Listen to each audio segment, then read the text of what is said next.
Equifax, one of the three big credit monitoring companies, those companies that track all of your finances and everything you do, just announced that hackers have broken into the company's databases and stolen information on 143 million Americans. For perspective, that's more than half of American adults. And the thing is, you might be affected even if you don't use Equifax, because Equifax tracks everybody. So what happened exactly? Hackers, we're not yet sure who, stole names, birthdays, addresses, social security numbers, and importantly, driver's license numbers. This is extremely sensitive information that can be used to steal your identity. According to the company, they also got access to 209,000 people's credit card numbers. This is the kind of thing that hackers can try to sell on the black market, and fraudsters can then steal your tax refund at the end of the year, open up a bank account in your name, or in a pretty worst case scenario, print out fake IDs, get in trouble, and police will be looking for you, not the fraudster.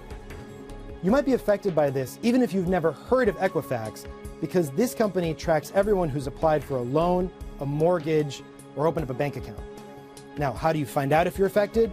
The company started a website, EquifaxSecurity2017.com. Once you're there, you have to type in your name, parts of your social security number, and you get one of two responses. Either you haven't been affected by this breach, or you might have been affected, but come back later so you can sign up for a free credit monitoring service. This response has been widely criticized because the data that was lost is permanent. Your driver's license number, your birthday, your social security number, you can't just change these like a password. And the credit monitoring only goes for a year. But in a year and a day, criminals can still use this information. On top of that, you'd be handing your information to be protected by the same company that lost it in the first place. The company's also being criticized because 3 of its top executives were caught selling a ton of company stock just before this news came out, which is leading some to accuse them of insider trading. Although the company says these executives were not aware of the hack. The company's statement to customers about this is also likely to fall flat. Equifax said it values the privacy of its customers. But this is the same boilerplate response we've heard from every company that's lost your data. And now for the real bad news. There's not a whole lot you can do to protect yourself because this information can live in the black market for a long time.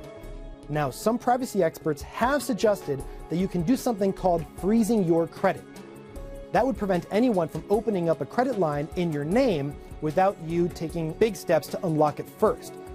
But the annoyance there is that it's pretty tough to try to open this and close it every time you want to apply for credit. It's these types of frustrations that are leading at least one member of Congress to demand tough answers from these credit monitoring agencies. What are they doing to protect your information? And how are they losing this? And that leads to an even bigger question. If the very companies that are tracking everything you do lose your information, is your data ever really safe?